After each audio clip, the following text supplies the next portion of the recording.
Chapter 16. The Depths of Iron Hollow. The shadows moved before they could react. It wasn't just the flicker of torchlight or the play of their own paranoia. It was something alive, shifting, watching. Eyes opened. Not 2, not 10, but dozens. They gleamed violet in the darkness, cold and patient, like predators waiting for the right moment to strike. The Shadowborn had been waiting. Dolo instinctively stepped in front of Aros, his spear lowering. His breath slowed, controlled. The air felt heavier than before, thick with something beyond the damp and dust of the mines. Fenix's ears flattened. His tail twitched once, his sharp gaze flicking to every dark crevice. "Yeah," Pip muttered beside him, daggers half drawn. "So, maybe we just turn around?" "Too late," Kaelin whispered. She shifted her stance, staff glowing faintly, as mana hummed in response to the growing threat. Mako's axe scraped softly against the stone. His fingers curled tighter around the haft, knuckles white. Something wasn't right. And then, a whisper. "The heart stirs, but not for you." The voice was nowhere and everywhere, curling into their ears, slithering against their thoughts. A shadow moved, and the assassin struck. The dagger flashed, a whisper of death in the air. It moved like liquid, like smoke given form, slicing through the darkness toward Aros's throat. But Tyrion was faster. The clash of steel rang through the cavern as the dwarf's axe intercepted the blade mid-strike. Sparks danced in the air. The assassin recoiled, twisting into the shadows, but Tyrion was already moving. "You'll not take him, Shadow Spawn." The assassin lunged again, its form warping, bending like something not meant to exist in this world. Its mask cracked just slightly, revealing a glimpse of something beneath. Something not human. Arindra fired an arrow, but the shadow bent unnaturally, evading it with a sickening fluidity. Mako roared and swung his axe. The blade passed through empty space. "Damn it!" he snarled, pivoting just as the assassin reformed behind Dolo. A second dagger lashed out, aimed directly at Aros. Aros raised his hands instinctively. A pulse of mana erupted from his body. The assassin jerked backward, a raw shockwave sending it stumbling into the shadows. For the first time, the Shadowborn hesitated. Tyrion took one step forward, axe raised. "You want him? Come take him, you cursed ghosts." The whisper returned, softer now. "The circle gathers, but the serpent feeds." The shadows thickened, and then they surged. The first Shadowborn lunged, a curved blade forming in its grip, not metal, but darkness itself.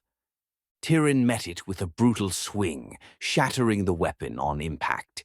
His axe drove into the creature's core, and it howled, dissolving into mist.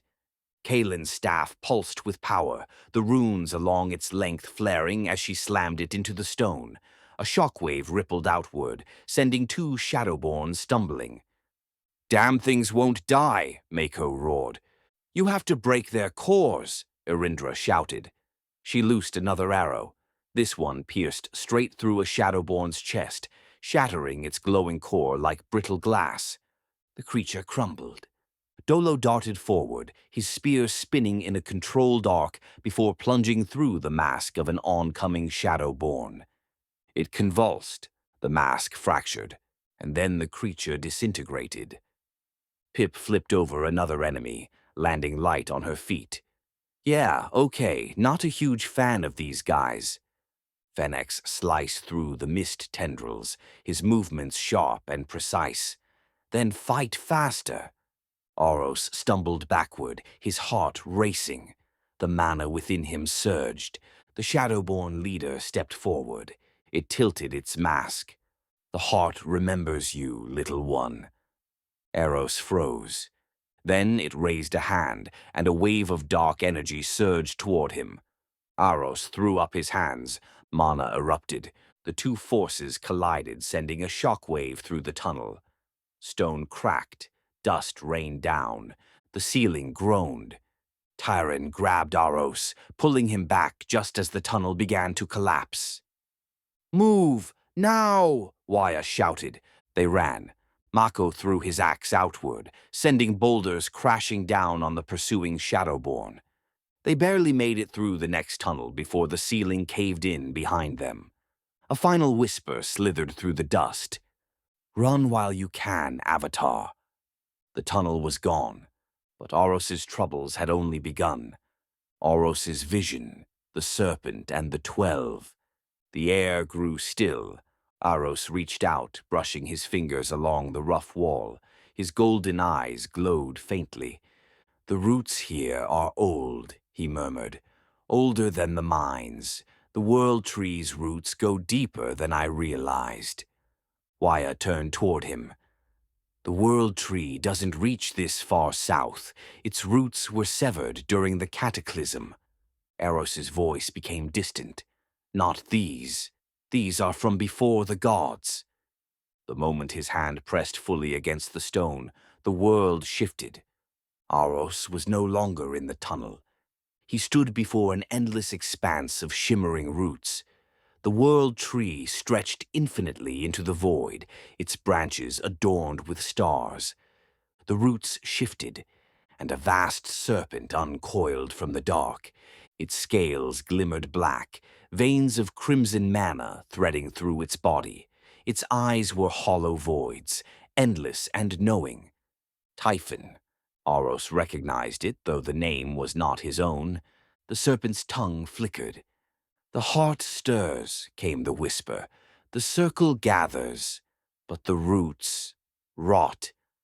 Above the world tree, 12 glowing cocoons pulsed with life, 12 divine forms waiting to awaken. The serpent lunged toward them. Aros screamed. His cry echoed through the cavern. He collapsed.